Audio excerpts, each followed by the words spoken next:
Honored, of course, to be in the cage. Alright, so this is a new series. Everything's untitled. My apologies. And we're going to begin and end with a subway poem. When waiting for the subway, you press in your hips for the underground. You're going where you're going, being most immediate. A body at rest is still in motion, a note carrying purgatory music. Yeah, you're covered in dog hair. So what? Public is a shape, both silent and loud. You watch the edges while dry ivy lags across the underpass. In this space, us is your unit of distance, of relative apathy, disperses and collects reflections torqued in the tunnel's pitch. You thought you fucked up.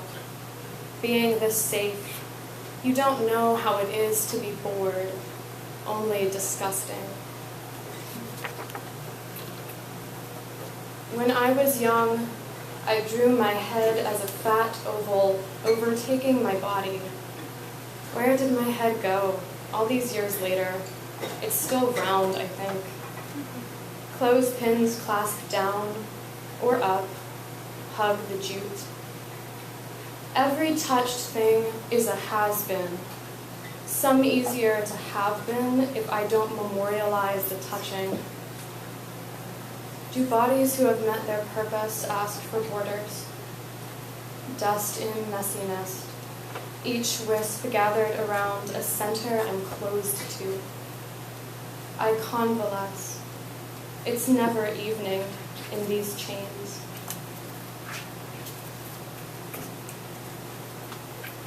Buildings are too neat. Today's partial hexagons butt over the street, concentrating. They can't be marigolds. I'm trying the rubber band someone anonymously suggested on the internet. It helps. On big days, I wear large, dark sheets. Why bother any longer in a hot knit velour sweater? Someone must have shit themselves. Bodies are all somewhat accidental. Faces bother me most. The blues ringing, the sun scattered along the curb. Between us, we bury what we must, the shit and the faces.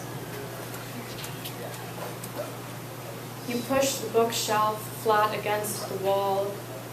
You've refracted you again, a placeholder for melody. You hurt from what you don't yet know, the underscores, the skirts you left in hard plastic rain. You hurt for what you refuse.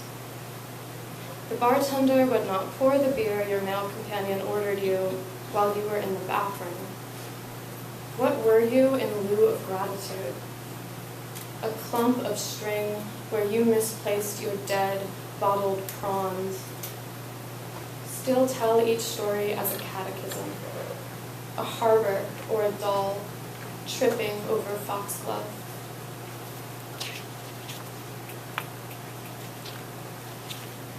Two more. Your heel cracks the center of a white peach on the sidewalk in one messy wheel. Someone said you can drown in the sun if you count its spots and every other place you'll never touch. This is not a requiem for a daughter or a well-dressed man. You fall out of your intervals, your pallid streetlight complexion. There, bathing on the roof, whatever knocks silver across sand. And our final subway poem. When waiting for the subway and being even somewhat female, yellow's a baseline. Dear public, we are standing as our shapes in a corporate museum. Ego's disruptive tech mogul, Richmond and Ted. Possible is what I mean by distance and faces and female. Despite my insistence on pants, I listen to the same sounds, sparse as the floor flecked with fields small enough to be miles away. From an airplane, the where is unknowable.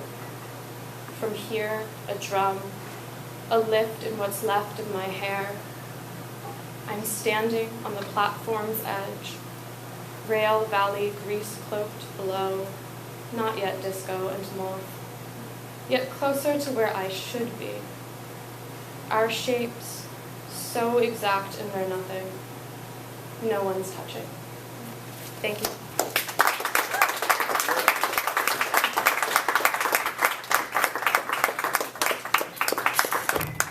Abbigail Baldys.